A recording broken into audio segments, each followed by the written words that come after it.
Well, he got what he wanted in the end. You know, Vanessa, I think the shopkeeper enjoyed not understanding Juan. Yes, but Juan managed very well. Even though he didn't know the word, he succeeded in communicating exactly what he wanted. Let's have a look at the communication strategies he used. I have a problem. The thing for my television doesn't work. I'm sorry, I don't understand. You know, the thing. He demonstrates what he means. He uses his hands. But the shopkeeper didn't understand, or didn't want to understand. What thing?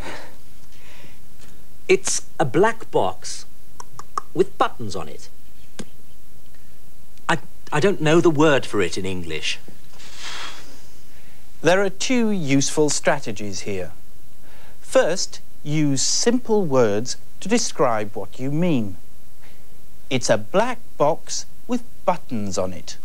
And secondly, confess ignorance. Reconoce tu ignorancia. I don't know the word for it in English. When I'm abroad and I don't know a word, I always say, I don't know the word for it. I'm a foreigner.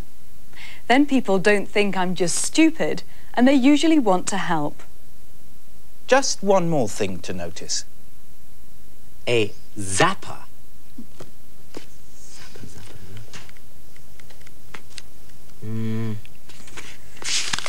No, it's not here. What's a zapper? What's a zapper? The strategy here is, if you don't know, ask. 4 obvious but useful strategies there. And now we're going back in time.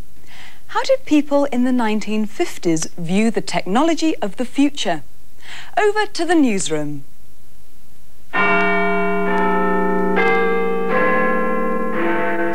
Good evening.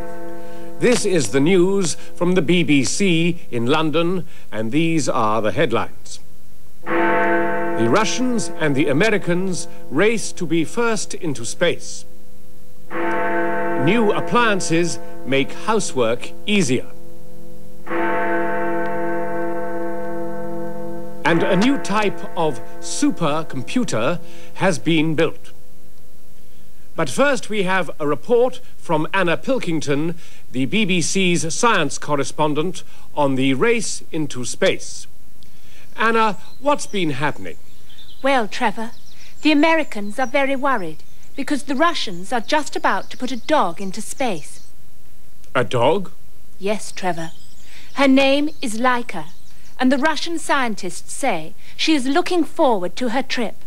Her nose is wet, and she's wagging her tail. What about the Americans?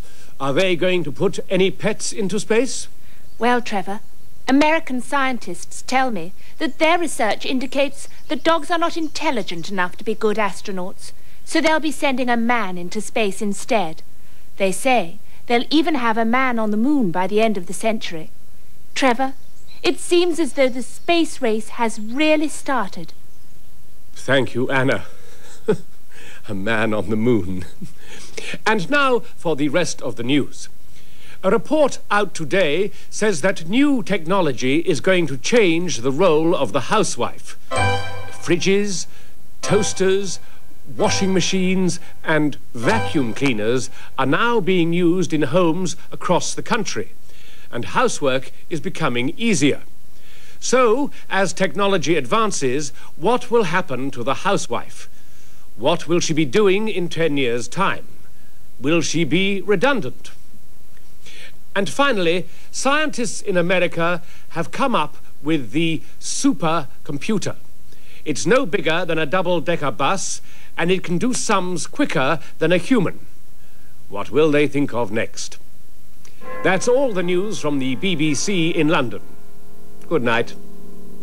Well, it seems that people were interested in the same sort of issues that they're interested in today.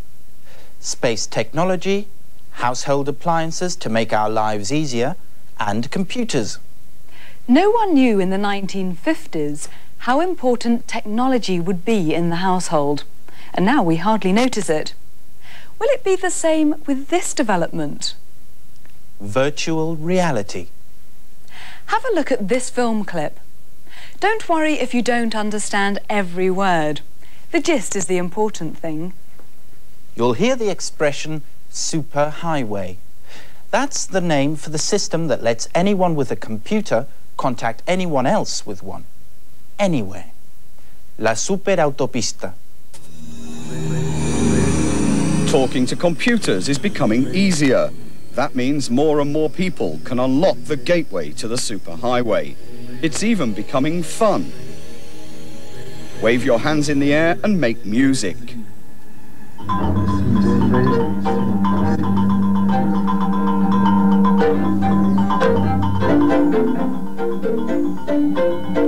Or navigate your way through your personal virtual reality on the screen.